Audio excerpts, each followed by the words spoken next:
സുരാജണ്ണൻ അവിടെ പോയി സുരാജണ്ണൻ ഇത് പറഞ്ഞു. സുരാജണ്ണൻ ആ ക്യാരക്ടറിന്റെ മുരളി എന്ന ക്യാരക്ടർ ഞാനൊക്കെ ഓടി.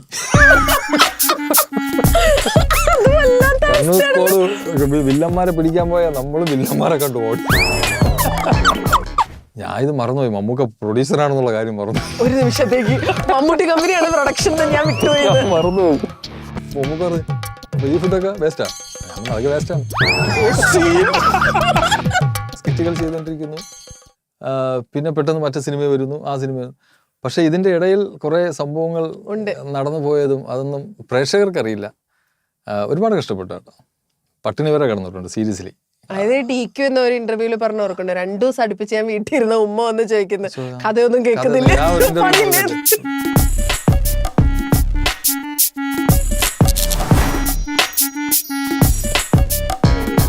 നമ്മുടെ വീട്ടിലെ ആൾക്കാരെ പോലെ കാണുന്ന, TV-യിൽ കണ്ടിട്ടുള്ള, നമുക്ക് പരിചയമുള്ള ആക്ടേഴ്സൊക്കെ തിരക്ക് പിടിച്ചിങ്ങനെ ഓടി നടക്കുമ്പോൾ കാണുന്നത് കാണുമ്പോൾ നമുക്ക് കിട്ടുന്ന ഒരു സന്തോഷമില്ലേ, അത് വളരെ വലുതാണ്. കാരണം എനിക്ക് അറിഞ്ഞൂടെ ആരാ പറയുന്നത്, പക്ഷെ ആരോ പറഞ്ഞിട്ട് ഇത് ഞാൻ ആഗ്രഹിച്ച് ഓടി നടന്ന് ചെയ്യുന്നതാണെന്ന്, ഞാൻ ആഗ്രഹിച്ച തിരക്കാണെന്ന്. അതുപോലെ തിരക്കിൽ അതിൻ്റെ ഇടയിൽ ഒരു ഇച്ചിരി സമയം കിട്ടി, ഇത് അതുപോലെ ഒരു ആക്ടറെ ഞാൻ പിടിച്ചിരുത്തിയിട്ടുണ്ട്, അസീസ് നെടുമങ്ങാട്. അസീസിക്ക, welcome to lights camera talk.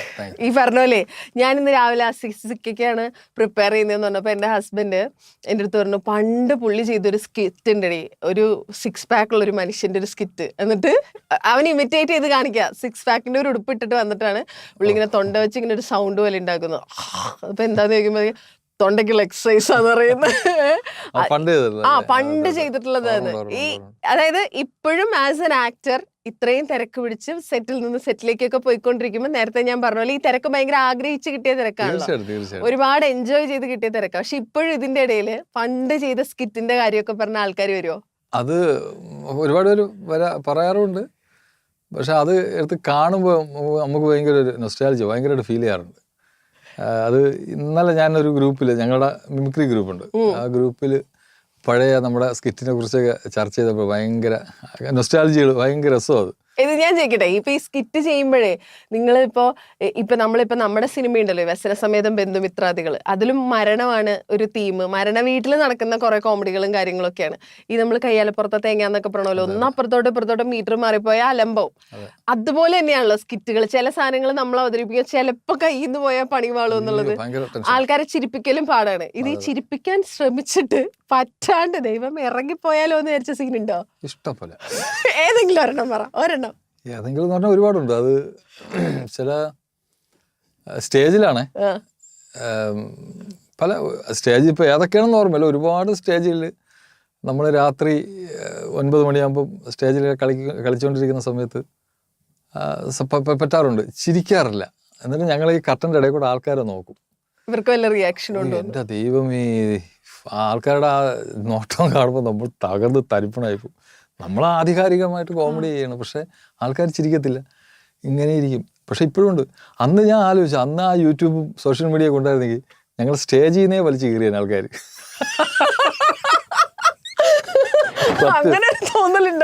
അയ്യോ, അന്ന് സ്റ്റേജിൽ നിന്ന് വലിച്ചു കീറിയാണ്, ലൈവായിട്ട് കിട്ടിയാണ് ആൾക്കാർ കമന്റ്. കാരണം ഷൂട്ട് ചെയ്യും, അപ്പോഴേ കമന്റ് വരും. സത്യം, ചിലപ്പോ പരിപാടിയെ നിർത്തിപ്പോയേനൊക്കെ.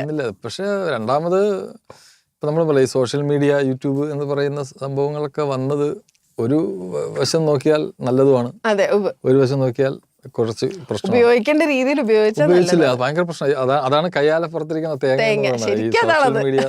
സോഷ്യൽ മീഡിയ ഇപ്പൊ വ്യസനസമേതം ബന്ധുമിത്രാദികള് സിനിമയിൽ അത്യാവശ്യം ബന്ധമുള്ള എൻ്റെ ഒരു ഫ്രണ്ട് പറഞ്ഞത്, അസീസ് നെടുമങ്ങാടിന്റെ ഒരു നെടുനായകത്വം കാണാൻ പറ്റുന്ന ഒരു സിനിമയാണ്. കാരണം ശരിക്കും വ്യസനസമേതം ബന്ധുമിത്രാദികൾ എന്നൊക്കെ പറയുന്നുണ്ടെങ്കിലും വ്യസനം അനുഭവിക്കുന്നത് മുഴുവൻ അങ്ങേരാണ് എന്ന്. ക്യാരക്ടറിനെ കുറിച്ച് പറ, സിനിമയെ കുറിച്ച് പറ. ഞാന് നമ്മൾ ഒരു ഇന്റർവ്യൂ ചെയ്തല്ലോ അല്ലേ, അനശ്വരയുടെ അച്ഛനായിട്ടാണ്. എൻ്റെ അമ്മായിയാണ് മല്ലിക ചേച്ചി. അപ്പൊ മല്ലിക ചേച്ചിയുടെ ക്യാരക്ടർ മരിക്കുന്നതായിട്ടാണ് സിനിമയിൽ. അപ്പോൾ ഇപ്പോൾ പറഞ്ഞതുപോലെ ബൈചേട്ടനൊക്കെ പല ഇൻ്റർവ്യൂവിൽ പറഞ്ഞതുപോലെ കുടുംബക്കാരാണ് യഥാർത്ഥത്തിൽ വ്യസനം, കുടുംബക്കാർക്കാണ് വ്യസനമുള്ള ആൾക്കാർ. ബാക്കി വരുന്ന നാട്ടുകാർക്കൊന്നും ഒരു വ്യസനമില്ല. അതിലുപരി ഞാൻ, എൻ്റെ വൈഫായിട്ട് അശ്വതി എന്ന് പറഞ്ഞ കോമഡി സ്റ്റാറിലൊക്കെ ഉള്ള അശ്വതി, അനു, പിന്നെ നോവി എൻ്റെ വൈഫിൻ്റെ സിജു നമ്മളെ കുടുംബക്കാരല്ല, അവർ വന്ന് ഭവിക്കുന്ന ആൾക്കാർ. അപ്പോൾ ഞങ്ങൾ ഇത്ര പേരേ ഉള്ളൂ, ഞങ്ങൾക്ക് മാത്രമേ വിഷമമുള്ളൂ. അപ്പോൾ അതിലുപരി അപ്പോൾ അതിനകത്ത് ഞാൻ പറഞ്ഞില്ലേ, അപ്പോൾ ഞാൻ നോബിയുടെ അടുത്ത് പറഞ്ഞു, അതായത് ഞാൻ, നോബി, അശ്വതി, പിന്നെ സജി സബാന എന്ന് പറഞ്ഞ ഒരു ആർട്ടിസ്റ്റ് ഉണ്ട്, ഇതിൻ്റെ അസോസിയേറ്റ് ഡയറക്ടറും കോ റൈറ്ററും പരിപാടിയൊക്കെ ഉള്ള. അതിനകത്ത് ഒരു ഗംഭീര ഒരു ക്യാരക്ടർ ചെയ്തിട്ടുണ്ട്, അവന് മിമിക്രിയാ. ഞങ്ങൾ 4 മിമിക്രിക്കാർ സീരിയസ് ക്യാരക്ടറും, ബാക്കി വരുന്നവരും പോകുന്നവരെല്ലാം കോമഡി ഹ്യൂമർ. സത്യം അത് നിങ്ങൾക്ക് ഡയറക്ടർ അറിഞ്ഞു തന്ന പണിയാണോ അത്?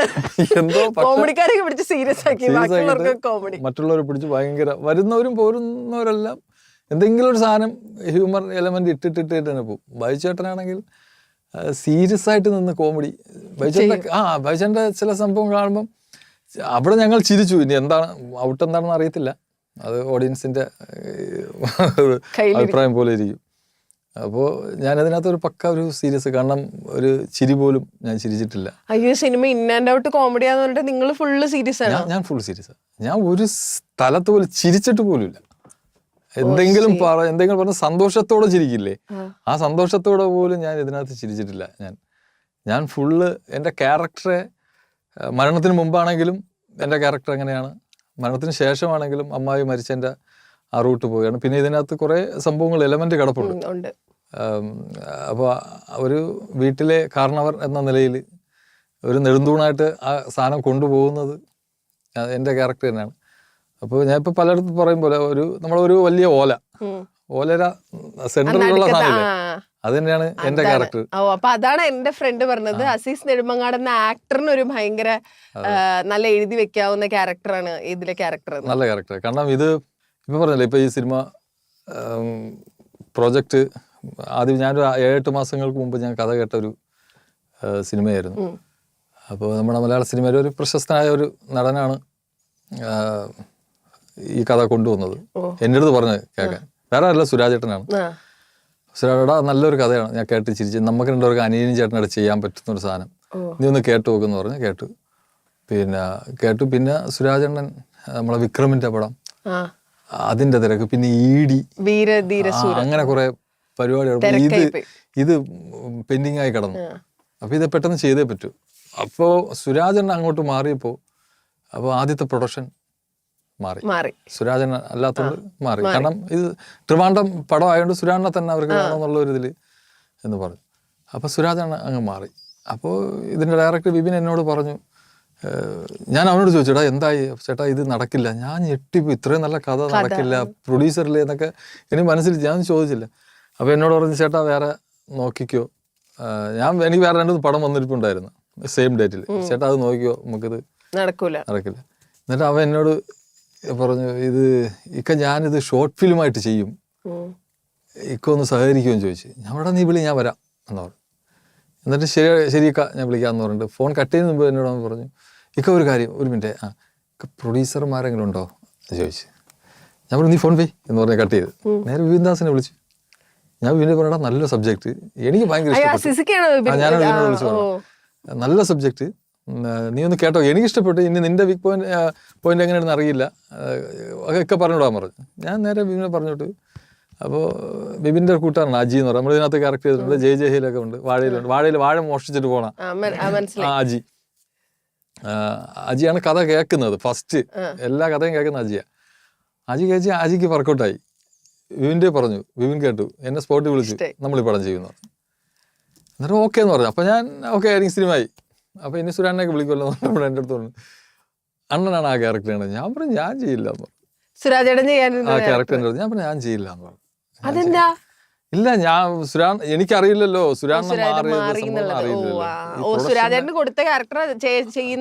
ഈ സിനിമ വിളിച്ച് പറയുന്നത് തന്നെ സുരാനാണ് എൻ്റെ അടുത്ത്. അപ്പൊ ഞാൻ ആ ക്യാരക്ടർ ചെയ്യുന്നത് അത് വളരെ മോശമല്ലേ. അപ്പൊ ഞാൻ പറഞ്ഞില്ല, ഞാൻ ചെയ്യുന്നില്ല വിനയെന്ന് പറഞ്ഞു. അപ്പൊ ഞാൻ അനിയൻ ക്യാരക്ടറിനെ ഞാൻ ചെയ്യാന്ന് പറഞ്ഞു. ഇല്ല, അത് പ്രൊഡക്ഷൻ ഫുള്ള് മാറിയില്ലേ. അപ്പം സുരാണിന് സമയമില്ല, ഇത് മറ്റേ ഡേറ്റ് ഇല്ല, മറ്റേ വീരശൂര ആ സംഭവം ചെയ്തുകൊണ്ടിരിക്കുക, നമുക്കിത് പെട്ടെന്ന് തുടങ്ങണം, ഇത് വെച്ച് താമസിക്കണ്ടെന്ന് പറഞ്ഞു. ഞാൻ പറഞ്ഞാൽ അത് രണ്ടാമത് അത് ഡയറക്ടർ വിപിൻ കഥ പറയാൻ വന്നപ്പോൾ അവൻ ആ ക്യാരക്ടറിൽ എപ്പോഴും സുരാജണ്ണൻ അവിടെ പോയി സുരാജണ്ണൻ ഇത് പറഞ്ഞു.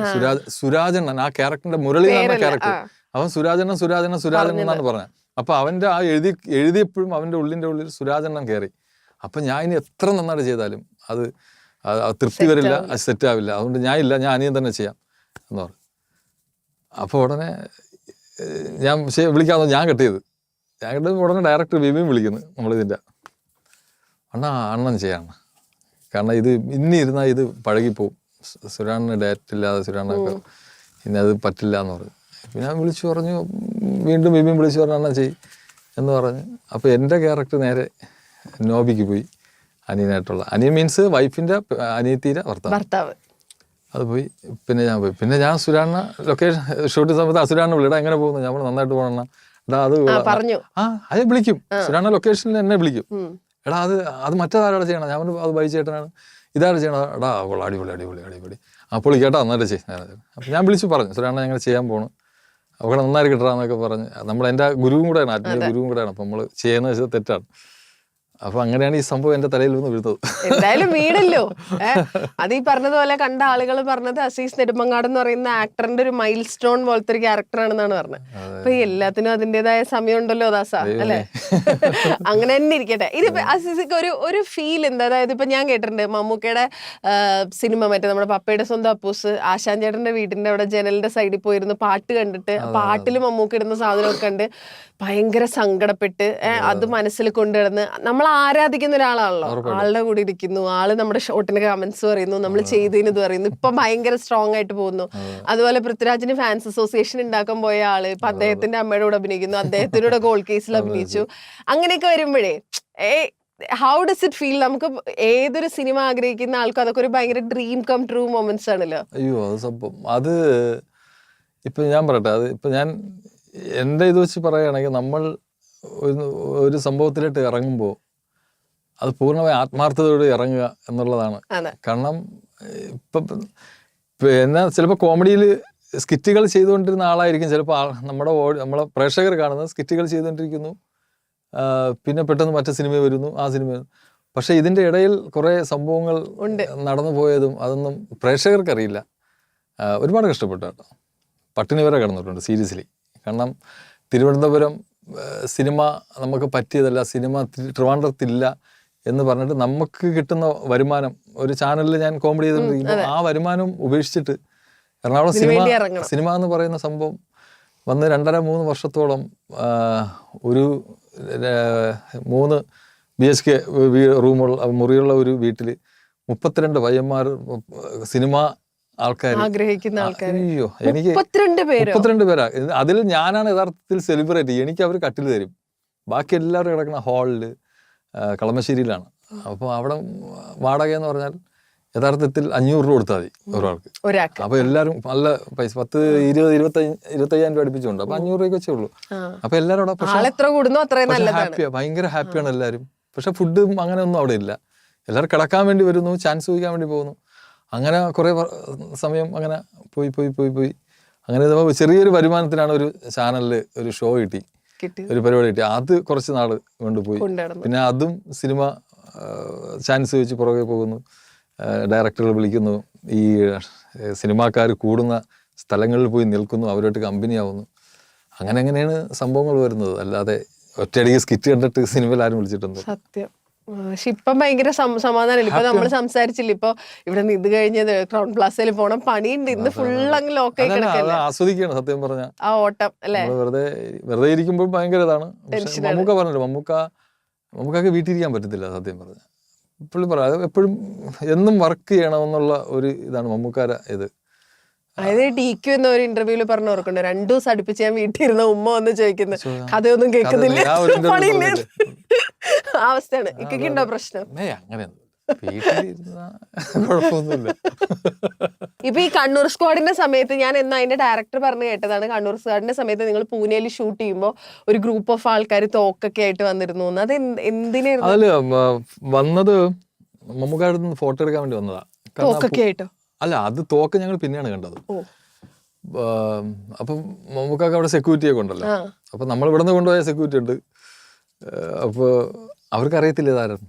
പക്ഷെ അവരൊന്നും ഇഷ്യൂസ് ഉണ്ടാക്കി, പുറകിൽ തോക്കുണ്ടായിരുന്നു, അവർ തോക്ക് കയ്യിലെടുത്തു. അപ്പോൾ ഞങ്ങൾക്ക് മനസ്സിലായി സംഭവം സീനാണെന്ന്. ഞങ്ങളെല്ലാം മാറി. അങ്ങനെ അവിടെ കമ്മീഷണർ വന്നു. അവിടുത്തെ കമ്മീഷണർ വന്നു. അവർ പറഞ്ഞത് പ്രശ്നം ഉണ്ടാക്കരുത്, ഇവിടുത്തെ കുഴപ്പക്കാരാണ്, അവർക്ക് ആവശ്യം മമ്മൂക്കാരുടെ നിന്ന് ഒരു ഫോട്ടോ എടുക്കണം, അത്രയേ ഉള്ളൂ. പിന്നെ മമ്മൂക്ക ഇറങ്ങി വന്നു, കാരവണിൽ നിന്ന് ഇറങ്ങി വന്നു, അവരോട്ട് അതെ നിന്ന് ഫോട്ടോ എടുത്ത് അവർ മമ്മൂക്ക കൈയും കൊടുത്ത് താങ്ക് യു സാർ പറഞ്ഞിട്ട് അവരെ പാട്ട് നോക്കി പോയി. പിന്നെ ഷൂട്ട് അടിപൊളിയായിട്ട് നടന്നു. അവർക്ക് അത്രേ ഉള്ളൂ. അല്ല ഞാനൊക്കെ ഓടി. കണ്ണൂർ സ്കോഡ് വില്ലന്മാരെ പിടിക്കാൻ പോയാൽ നമ്മൾ വില്ലന്മാരെ കണ്ടു ഓടി. കാരണം എന്താ പറയാ, ഭയങ്കര ക്രൗഡിന്റെ ഇടയിലാണ് ഷൂട്ട് ചെയ്തത്. സിനിമ കാണുമ്പോൾ തന്നെ അറിയാം ആൾക്കാരുടെ ഇടയിൽ കൂടെ ഷൂട്ട് ചെയ്തിട്ട് പോകില്ല. അപ്പൊ നമുക്ക് അവരുടെ സഹകരണം ഇല്ലാതെ നമുക്ക് പറ്റില്ല. നമ്മള് അവർക്ക് വേറെ ഒരു പ്രശ്നമില്ല. കാരണം അംബേദ്കറായിട്ടൊക്കെ നമുക്ക് അഭിനയിച്ചത് മമ്മൂക്ക അംബേദ്കറാ. അപ്പൊ അവര് മമ്മൂക്കാരുടെ ഫോട്ടോ എടുക്കുക എന്നുള്ള ലക്ഷ്യമല്ല, അവർക്ക് വേറെ ഒരു കുഴപ്പമില്ല. അവര് തോക്ക് ഇവിടെ പുറകിലിരുന്ന് നമ്മൾ കണ്ടു, ഒരാളുടെ കയ്യിലും ഉണ്ട്, ഒരുമില്ല. പോയി സ്ക്വാഡ് ചിലപ്പോ പിന്നെയും വരും എന്ന് പറഞ്ഞു കേട്ടായിരുന്നു. സ്ക്വാഡ് എഴുതിക്കൊണ്ടിരിക്കുന്നു, കഴിയാറായി എന്ന് കേട്ടു. അപ്പോൾ നമുക്ക് ഇനി അടുത്ത 2 പടമൊക്കെ ഉണ്ട്. അത് കഴിഞ്ഞിട്ട് നമുക്ക് കഥ കേട്ടെന്നോ കേട്ടില്ലെന്നോ പിന്നെ അതിനെ കുറിച്ചൊന്നും അന്വേഷിച്ചില്ല. ഉണ്ടാവാൻ സാധ്യത ഉണ്ട്. ഉണ്ടല്ലേ? ഓ, അതിന്റെ ഒരു സന്തോഷം ഉണ്ടെന്നൊക്കെ. ഇപ്പൊ ആനന്ദ് ശ്രീബാല വന്ന് കണ്ടു കഴിഞ്ഞപ്പോ അതില് അർജുന്റെ ടീമിന്റെ നല്ല അടിയൊക്കെ കിട്ടുന്നുണ്ടല്ലോ, ഓടിച്ചിട്ട് അടിക്കുന്നുണ്ടല്ലോ. ഈ നമ്മളീ പറഞ്ഞ മാതിരി എത്ര ടൈമിംഗ് ഉള്ള ആക്ടേഴ്സ് ആണെങ്കിലും നല്ല ഇടിയൊക്കെ ചിലപ്പോ കിട്ടൂലോ, കിട്ടിയിട്ടുണ്ടാകില്ല. അർജുൻ അങ്ങനെ ഞാൻ പറഞ്ഞ അതില് മാത്രല്ല, ഇൻ ജനറൽ സിനിമയില് കിട്ടാറുണ്ട്, ഇഷ്ടംപോലെ കിട്ടാറുണ്ട്. കണ്ണൂർ സ്കൂളിലൊക്കെ ഇഷ്ടംപോലെ കിട്ടി, നല്ല കിട്ടിയിട്ടുണ്ട്. കൈയൊക്കെ മുറിഞ്ഞു, മുട്ടൊക്കെ മുറിഞ്ഞു, പാൻറ്റെല്ലാം കീറി, മുട്ടി ഇടിച്ച് വീഴുന്ന പാൻറ്റൊക്കെ കീറിപ്പോയിട്ടു. നമ്മളെ കണ്ണൂർ സ്കൂളിൽ കോസ്റ്റ്യൂം പക്ഷെ ഒരു ജോഡി 3-4 ഉണ്ട്, അതുകൊണ്ട് പേടിക്കണ്ട, കുഴപ്പമില്ല. മമ്മൂട്ടി കമ്പനിയായിട്ട് 3-4 ഉണ്ടായിരുന്നു.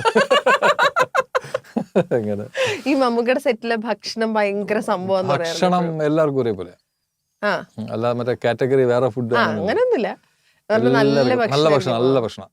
അത് ഞാന് ഈ പൂനെ ചെന്നപ്പോ ഈ പൂനെയിലുള്ള ആൾക്കാരുണ്ടല്ലോ, മലയാളികളല്ല, ഹിന്ദിക്കാർക്ക് പ്രത്യേകം ഫുഡാണ്. അവർ മറ്റേ നമ്മുടെ ഈ അവല് വേറെ രീതിയിലൊക്കെ ചെയ്ത്, പിന്നെ പ്രത്യേകതര ഫുഡാണ്, പോഹ പോലെ അങ്ങനെ. അത് ഞങ്ങൾ അത് പോയി കഴിച്ചു. അത് കഴിച്ചപ്പോൾ ഭയങ്കര ടേസ്റ്റ്. അപ്പം ഞങ്ങൾക്ക് തരും, ഞങ്ങൾ വാങ്ങിച്ച് കഴിക്കാറുണ്ട്.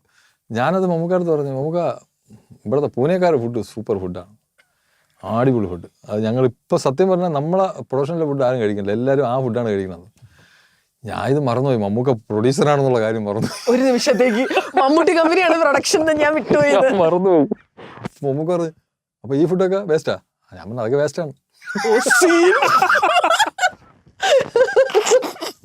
മമ്മൂക്ക പറഞ്ഞു എടാ ഞാൻ പ്രൊഡ്യൂസറാണോ? ഞാൻ പറഞ്ഞു അല്ല മമ്മൂക്ക, അത് വേസ്റ്റ് മീൻസ് പിന്നെ കഴിക്കാം, പിന്നെ മാറ്റിക്കളഞ്ഞു. പക്ഷെ പൂനെയിലെ ഫുഡ് അടിപൊളിയാണ്. എങ്ങനെയുണ്ടായിരുന്നു സെറ്റ്? അതായത് ബൈച്ചേട്ടൻ, സിജു, ജോമോൻ, നോബിച്ചേട്ടൻ, അസീസിക്ക, ഇപ്പൊ മല്ലികാമ, അനശ്വര, ഇങ്ങനെ ഈ ടീം ഭയങ്കര രസമാണല്ലോ. എങ്ങനെയുണ്ടായിരുന്നു?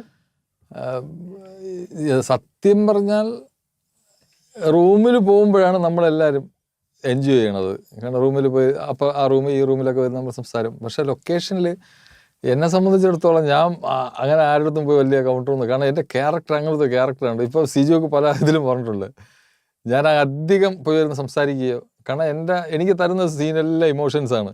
അപ്പം ഞാൻ പോയി നോബിയുടെ അടുത്തൊക്കെ പോയിരുന്നാൽ ഞാൻ ചിരിച്ച് എൻ്റെ ഇതങ്ങ് മാറിപ്പോവും. അപ്പം ഞാൻ മാറി നടക്കും. അപ്പം മറ്റേ ഇതിലെ ജാസിം എന്ന് പറഞ്ഞാൽ ഇതിനകത്ത് അഭിനയിച്ച നമ്മളെ ചൂരല്ല അവൻ പറഞ്ഞിട്ടുണ്ട് ഞാൻ ഇങ്ങനെ വാഴ തോപ്പ് തോറും ഇങ്ങനെ നടക്കുമെന്ന്.